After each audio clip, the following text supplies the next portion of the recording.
Life is absolutely beautiful.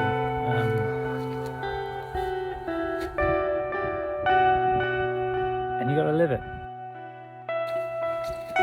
So this is possibly the start of my vlog,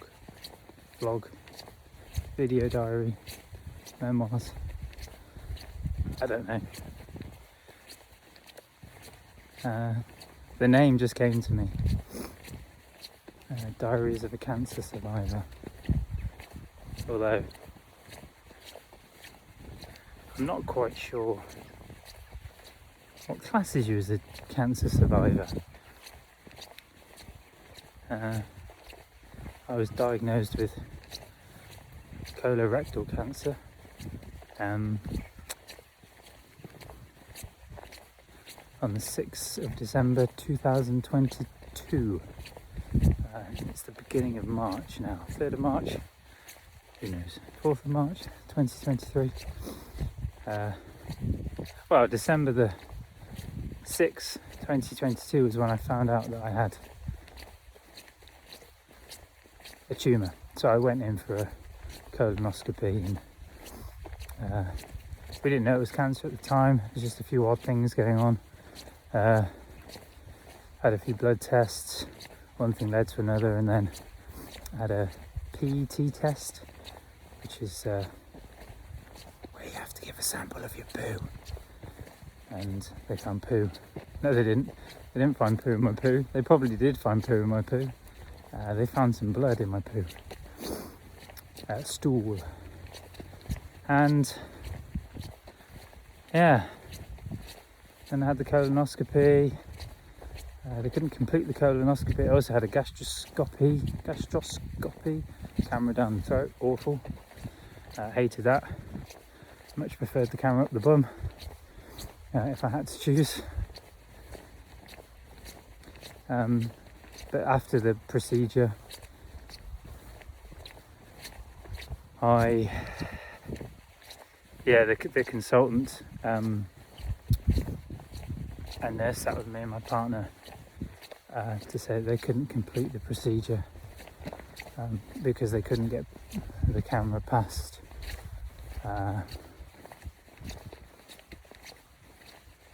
growth. And he said it was a tumour, and he said it was cancer, which was pretty terrifying. I'm just going to navigate my way through this gate.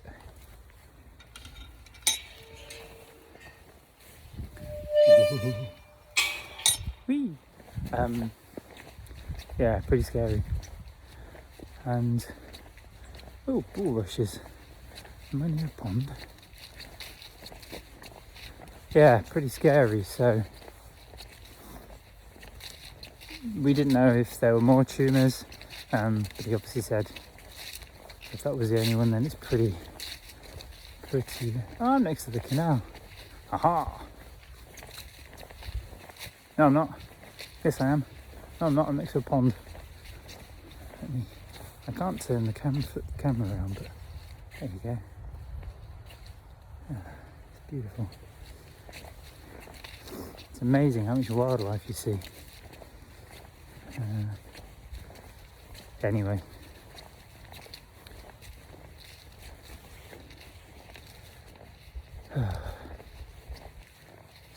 So that began my journey through cancer. I had a CT scan the following Saturday. I had a appointment with the surgical consultant, Mr. Flindor, pro surgeon, I would argue, if there is such a thing. Had the right amount of confidence in his own ability. I'm not a big fan of ego, but I've said since that day, if I'm going to let somebody slice me open and remove things, I want them to be able to back themselves, and he did. Nice guy. But yeah, I think he definitely believes himself. He knows he's a good surgeon. Anyway, I might be getting lost and I'm getting off track. And then my surgery was booked in for, so I saw Mr. Flint on the Wednesday. My surgery was booked in for the following Thursday. I'll probably do another video I think I'm just going to walk around this pond while I do this video.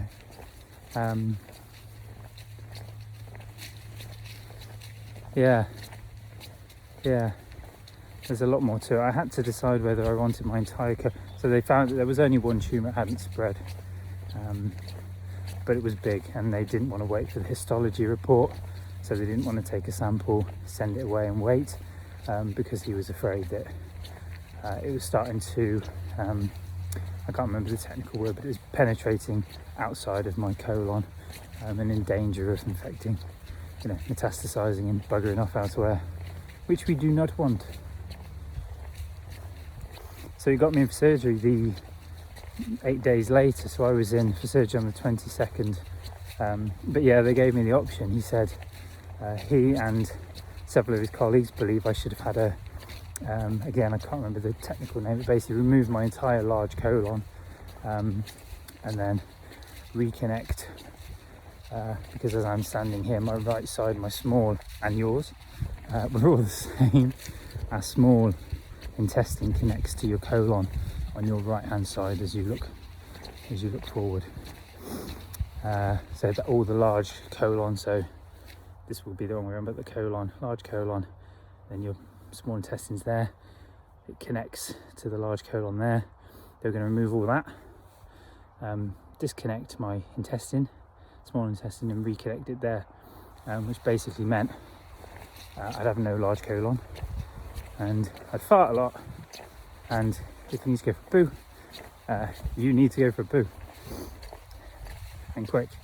But I decided, there were some geese, ducks, I don't know if you see them, I'll scare them off. So. Yeah, but anyway, I decided not to have that. The logic behind it is because I was young. Better to remove the whole of the colon, because that means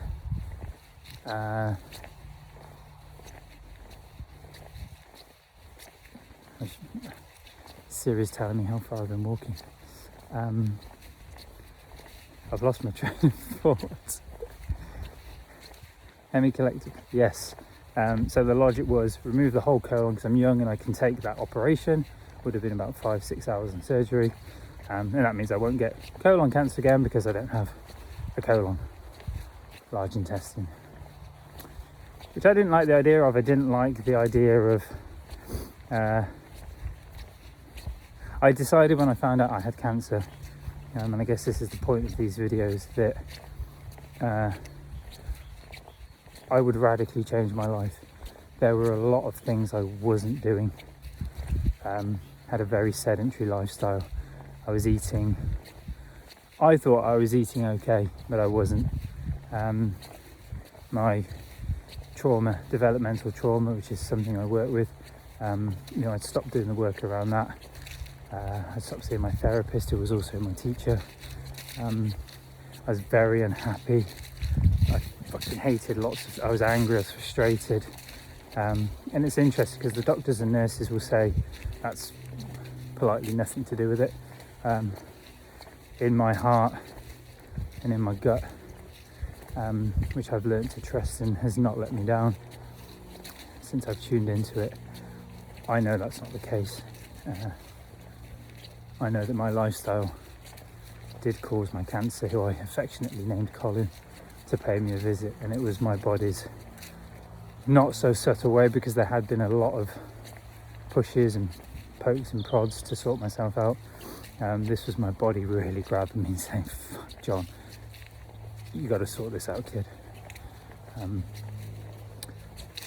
So I did. So removing the whole colon, going back to that, made no sense. It was healthy, and going forward I would make damn sure I didn't get cancer again, every way possible. And fair enough, if that all failed me, then okay, you can take my colon.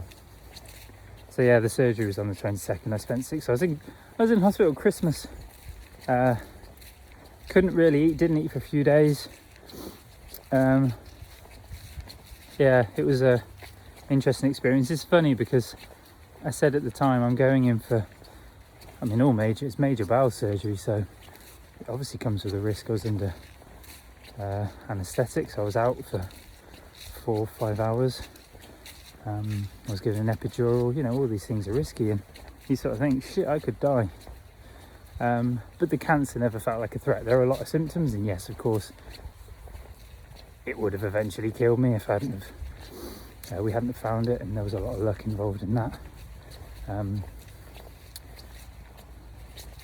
But the funny thing was, is the surgery or the recovery from that was a hell of a lot more pain than the cancer ever caused me. But I owe my life to Mr. Flindle and his team, and the NHS were absolutely incredible. They really rushed me through. So if you think I found out, I had my colonoscopy on the 6th of December, and I was in for surgery on the 22nd, and I think my age played a part in it. I wasn't told that, but I thought because I was so young, 41, they wanted to do right by me, which I'm pretty sure has all changed since they wanted me to have chemotherapy, and I've refused it because apparently I'm mad, is the look that I get from all the experts. But that will definitely be for another video. But the point of this whole thing was, and I rambled on for 12 minutes, was if I do decide to publish this, hey, this will be video 1 of my recovery from colorectal cancer.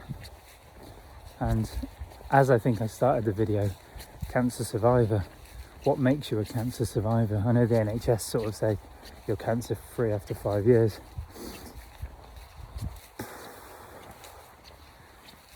I've got something called Lynch syndrome, which they found from the histology of the tumour, which is a hereditary genetic malfunction, which means I'm statistically more likely to get cancer anyway. But as I said, I'm going to do everything that I bloody well can to not get it. And I'm talking nutrition, lifestyle. My diet is radically changed. I'll say the word strict, which makes it sound not fun, but I really enjoy what I'm eating. It's raw, whole fruits, veg, salads, nothing processed goes into my body apart from oat milk. I allow myself 1 coffee because I love coffee a day, and oat milk is arguably processed. And I take some supplements. I've done loads of research into and yeah, if I carry on with this, I'll post more. But it's the question, isn't it? What makes you a cancer survivor? I'm gonna swap hands. My arm's hurting. Lost a lot of weight. I'm skinny. I've got no muscle. I can't even hold a phone up. And I don't know the answer. Some people, their cancer stage 4, it's metastasized. They don't get surgery, and it's palliative care. But I've done a hell of a lot of research, and I don't think cancer is the end. And there's a lot around the fear. I had to leave a cancer forum. It's a big cancer charity, certainly here in the UK. And I had to leave the forum because I'd asked a question in there. I joined because I thought maybe I can help and support people, and obviously ask questions for myself as well. And I was lambasted, and because I mentioned about not having the chemo, and I got really angry, I got really annoyed at people, and then I stopped and thought, they're just scared, they're terrified, because as some people actually eloquently put it, who were more supportive, said I took everything that they threw at me. They had surgery, they had full chemo. That never rang true for me. I wasn't afraid. Colin came to stay to teach me such a beautiful, valuable lesson. And I'll be eternally grateful for that. Because I was so unhappy. deeply unhappy. And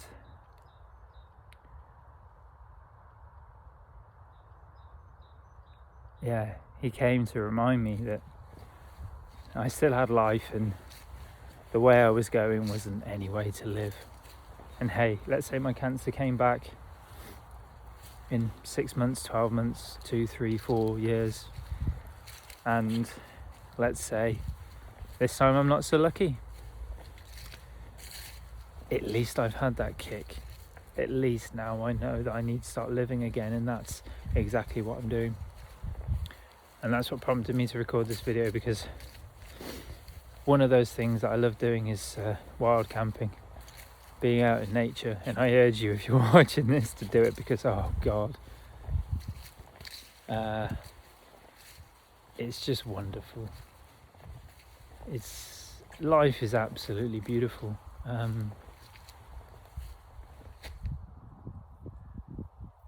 And you got to live it, which I think's perfect way to end this. Take care. Big love.